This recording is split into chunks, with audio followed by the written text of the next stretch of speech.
Olá, eu sou Pamela Martins e você está em mais um episódio do Entre Flores e Cicatrizes. Hoje eu quero te convidar para um daqueles diálogos internos que a gente trava com Deus, quando Ele nos chama para algo que parece impossível, uma entrega que ninguém entende, um sim que parece loucura, porque obedecer às vezes dói e quase sempre parece absurdo, mas é justamente nessa loucura santa que Deus revela o seu propósito. Existem dias em que o coração se cansa. Dizem que o chamado parece pesado demais. Dizem que as perguntas gritam mais alto que a nossa fé. Será que vai valer a pena? Será que realmente é esse o caminho? Será que é Deus ou só o meu idealismo? E eu estava exatamente assim, cansada, confusa, cheia de interrogações. E foi nesse estado frágil que Deus me encontrou, não através de um milagre espetacular, mas de uma ministração da campanha Flechas de Esperanças com o pastor Douglas.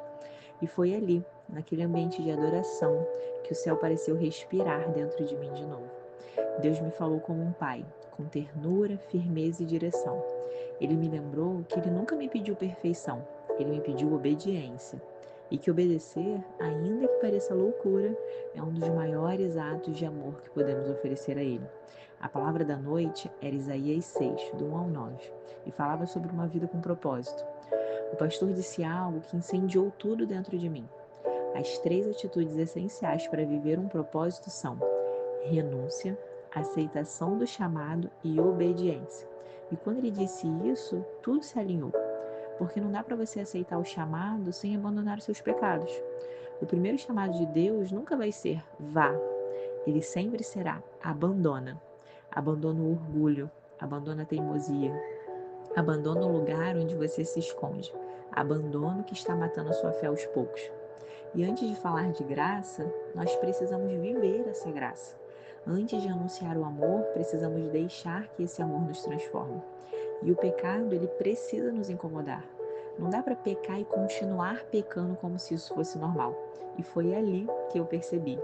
Deus não chama os acomodados, Ele chama os que estão dispostos a ser moldados, porque o chamado sempre começa dentro, antes de ecoar para fora. Outra frase do pastor que atravessou a minha alma como flecha foi: Deus não chama os ociosos, Ele chama os ocupados. E naquele momento eu entendi, porque Deus sempre me chamou no meio de algo, quando eu estava ocupada, porque Ele me conhece. Ele sabe que eu me entrego por inteiro em tudo que eu faço. Ele sabe que quando Ele me chama, eu mergulho de cabeça. Eu dou tudo, mesmo sem entender, mesmo quando dói. Mas Ele também me ensinou uma verdade que virou meu mundo de cabeça para baixo. Não basta fazer muito, é preciso fazer por amor. Porque Deus, ele não quer apenas servos, ele quer filhos que servem com o coração. E foi quando o pastor disse que Isaías foi chamado, sabendo que não veria os frutos do que plantaria, e mesmo assim disse: Eis-me aqui, que eu chorei. Porque eu entendi que o propósito nem sempre é colher, às vezes é preparar o solo para que os outros floresçam. E mesmo sem ver resultados, Deus continua contando cada semente lançada em fidelidade. E foi aí que tudo se conectou. Porque sim, obedecer custa, renunciar dói. E sim, às vezes parece loucura, mas é essa loucura que nos leva à boa, perfeita e agradável vontade de Deus. E essa alegria, essa paz que o mundo não consegue imitar, é o que faz valer a pena abrir mão dos nossos sonhos para viver os sonhos de Deus. Porque ele abriu mão do próprio Filho para cumprir o propósito da nossa salvação. E ele fez isso por nós. Então, como não entregar a Ele quando Ele nos pede algo? Porque obedecer é ser fiel, e fidelidade, às vezes, é silenciosa. Não aparece, não viraliza, mas sustenta. Obedecer é continuar mesmo quando parece loucura. É seguir mesmo quando ninguém entende. É escolher Deus mesmo quando o coração quer outra coisa. E foi por isso que a minha oração naquela noite foi simples, mas inteira, de entrega. Senhor, obrigada por me lembrar que a tua voz é o meu norte. Mesmo quando o caminho é estreito, quando eu duvidar, fala comigo de novo. Quando eu cansar, renova as minhas forças. Quando eu quiser recuar, me lembra do teu chamado. Me ensina a renunciar sem pesar, a obedecer mesmo sem entender e a continuar mesmo quando tudo parece loucura. Que o meu eis-me aqui nunca perca o brilho, que a minha entrega seja inteira, que a minha fidelidade te honre mais do que qualquer resultado. E se for preciso abrir mão, que eu abra, sem olhar para trás, confiando que os teus sonhos são sempre maiores que os meus. E quando eu terminei essa oração, o Espírito Santo me lembrou: obedecer também é ser transformado. Cada renúncia abre espaço para algo novo nascer. E a obediência, ela não é o fim, ela é o começo de uma mente renovada.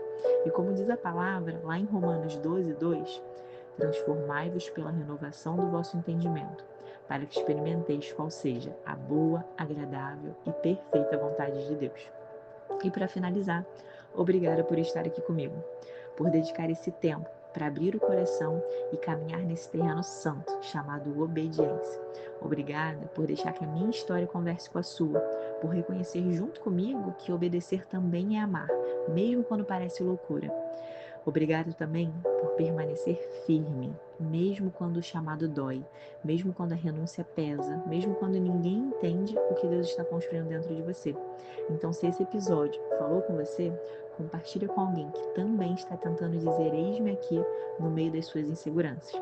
E se você quiser ler o capítulo completo, é só acessar o meu blog, floresdascicatrizes.com. Tem muito mais propósito florescendo por lá.